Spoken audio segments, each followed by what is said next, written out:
कहानी उस घर की है जहां बहू और बेटी को एक माना जाता था, लेकिन फिर। अरे शिखा बेटा, तू रसोई में क्यों घुसी रहती है? जा, रोटी मैं बना लूंगी। नहीं नहीं माँ जी, आप बैठिए, बस सारा खाना बन ही गया है। श्वेता को बोल देती हूँ, वो खाना लगा देगी सबका। सॉरी भाभी, मेरे पास वक्त नहीं है। माँ, मुझे पैसे देना, पार्लर जाना है। हाँ हाँ चली जाना, भाभी को भी ले जाना। वो भी जाने को बोल रही थी पार्लर, पर पहले ना मदद कर दे उसके खाना लगाने में। देख माँ, वो बहू है, उसे बहू रहने देना, इतना सर पर मत चढ़ा भाभी को।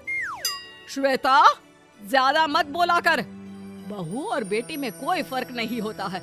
जा जाकर काम कर।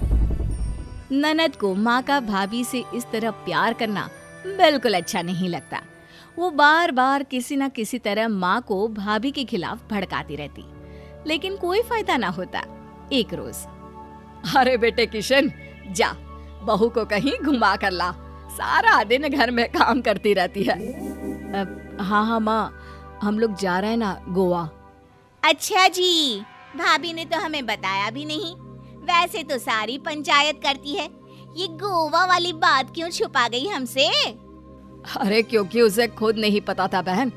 मुझे टिकट सस्ती मिल रही थी तो मैंने बुक कर दिया। हाँ शिखा, पैकिंग कर ले, संडे हम जा रहे हैं गोवा। दोपहर में शिखा पैकिंग कर रही थी कि सास आ जाती है। ये क्या बहू, साड़ियाँ? अरे गोवा जा रही है घूमने या फिर शादी में मायके हैं? माँ जी, ऐसा कुछ है ही नहीं, समझ में नहीं आ रहा क्या रखूं कपड़े में। अरे तेरी और श्वेता की साइज तो एक ही है, उसके कुछ मॉडर्न कपड़े ले ले, आकर लौटा देना। हाँ माँ जी, ये ठीक रहेगा। शिखा श्वेता के पास जाती है और उससे कपड़े मांगती है। ना जी ना, मैं अपने कपड़े ना दूं, वैसे भी फैल जाएंगे मेरे कपड़े, बहुत महंगे वाले हैं। शिखा मुंह लटकाकर कमरे में आ जाती है तो सास कहती है, चल तैयार हो जा, तुझे मैं शॉपिंग करा कर लाती हूँ गोवा की। बस फिर क्या था, सास बहू निकल जाते हैं मार्केट और एक से बढ़कर एक ड्रेस खरीद कर घर आते हैं।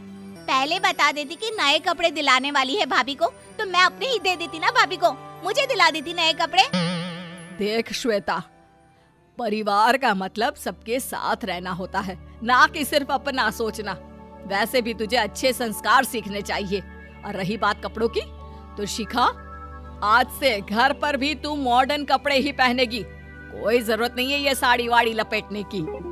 अब क्या था, घर पर श्वेता और शिखा एक जैसे रहते। एक बार पड़ोसन आती है। अरे बेटा, अपनी माँ को तो बुलाना जरा, बात करनी है। शिखा सास को बताती है और रसोई में चली जाती है। ये आपकी बेटी बहुत बड़ी हो गई है, इसके लिए एक रिश्ता है, कहो तो बता दूं। ये बेटी नहीं बहू है, घर में सब एक जैसा ही रहता है। वैसे मेरी बेटी भी बड़ी हो गई है, कोई रिश्ता हो तो जरूर बताना। पड़ोसन रिश्ता लेकर उन लोगों के घर आती है। तब श्वेता की होने वाली सास कहती है, तो ये घर है, कितने मंजिल का है? और ये बहू ने आपकी क्या पहन रखा है, जीन्स टॉप? अरे भाई, साड़ी वाड़ी नहीं है क्या इसके पास? देखिए, सर्दी है तो साड़ी में बहू कैसे मैनेज करती, वैसे पहनती है साड़ी भी।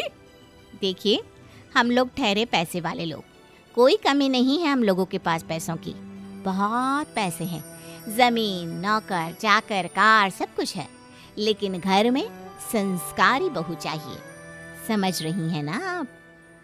सास कुछ कहती कि श्वेता बोल पड़ती है, हाय रे, नौकर चाकर से लेकर जमीन, कार, पैसा, हाँ, मुझे रिश्ता मंजूर है मुझे। अरे रुक जा श्वेता, मैं बात कर रही हूँ ना। देखिए, हम लोगों के घर इतनी आजादी नहीं मिलेगी। अरे हाँ कर देना माँ, हाँ कर दे जल्दी से। सास क्या करती, बेटी की शादी ऐसे घर में कर देती है जहाँ ना उनके विचार मिलते हैं और ना ही आचार। शादी के बाद एक रोज फोन पर, श्वेता बेटा, एक बार घर आ जा, बहुत दिल करता है तुझे देखने का। माँ, वो घर पर बहुत काम होता है, कैसे आऊँ? बड़ा घर है, लेकिन आने जाने वालों की लाइन ही लगी रहती है। बेटा, मैं तो जानती थी उस घर का हाल। लेकिन तू ही नहीं मान रही थी। माँ देख, हर घर का यही हाल है। तेरी बेटी को यहाँ घूंघट हटाने की परमिशन नहीं है और एक तरफ भाभी स्कर्ट पहनकर घूम रही है। बेटा, मुझे क्या पता था कि मेरी बेटी को ससुराल के नाम पर पिंजरा मिल जाएगा। अच्छा माँ, फोन रखती हूँ, सास को गर्मा गर्म रोटी खिलानी है। तुम लोगों की तरह नहीं कि एक रोटी बनाओ, एक सब्जी बनाओ, फिर सारा दिन फ्री होकर घूमो। सास फोन तो रख देती है, लेकिन सोच में पड़ जाती है कि एक तरफ बेटी जिसे कोई आजादी नहीं, वहीं दूसरी तरफ बहू जिसे देखकर लगता ही नहीं कि उसकी शादी भी हुई है। अगले रोज। शिखा, अरे ओ शिखा। हाँ माँ, क्या हुआ? कुछ चाहिए आपको? मैं जिम जा रही थी। जिम के कपड़ों में बहू को देखकर सास को घूंघट में अपनी बेटी का ख्याल आता है। देख बहू, घर में बहू की तरह रहा कर। इतने टाइट कपड़े पहनकर जिम जाना पसंद नहीं मुझे। जा जाकर रोटी बना। रोटी? माँ, अभी तो शाम के 6 बजे हैं, इस वक्त रोटी? अब क्या मेरे खाने पीने पर भी पहरा है? अरे जब मर्जी तब मैं अपने घर में खा भी नहीं सकती क्या? बहू को अजीब लगता है। वो समझ नहीं पाती कि जो सास कल तक इतनी सपोर्टिव थी, उन्हें अचानक से क्या हो गया। वो किचन में जाती है, गरम रोटी के साथ 2 तरह की सब्जी, रायता, सलाद सब लेकर सास के पास आती है। माँ जी, खाना। इतना सारा खाना? राक्षस समझा है क्या मुझे? रोटी मांगी थी मैंने गर्मा गर्म बस।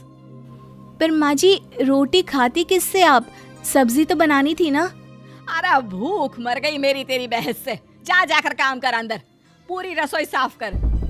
बहू अंदर चली जाती है। थोड़ी देर में श्वेता घर आती है। अरे शिखा, जल्दी से चाय ला, पकवान बना, मेरी बेटी आई है। अरे नहीं नहीं माँ, ड्राइवर बाहर खड़ा है। मैं तो घर का कोई सामान खरीदने के बहाने यहाँ आ गई हूँ, मुझे जाना होगा। अरे बेटा, पर कितने दिनों बाद देख रही हूँ तुझे। रहने आ जाना 2-4 दिन के लिए। आ जाऊंगी माँ, जब मेरी सास मरेगी तब। मैं तो रोज मन्नत मानती हूँ कि मेरी सास मर जाए तो अच्छा है। अच्छा चल, जा रही हूँ माँ। हे भगवान, कैसे कैसे दिन देखने पड़ रहे हैं मेरी बेटी को। सास अंदर जाती है, जहाँ श्वेता की जिम वाली सहेली का फोन आया होता है। क्या बात है, आज जिम नहीं आई? अरे पता नहीं यार, आज माँ को क्या हो गया अचानक। पर खैर कोई नहीं, लगता नहीं कि मैं अब जिम आ पाऊंगी। शिखा स्पीकर पर बात कर रही थी, जिसे सास सुन रही थी। यार ये सास ना होती ही ऐसी है। मैं तो कहती हूँ बुढ़िया जल्दी मरे और तू आराम से जिए। शिखा को सहेली की बात पर गुस्सा आ जाता है। माँ के मरने की कौन सा बच्चा दुआ मांगता है मोहिनी?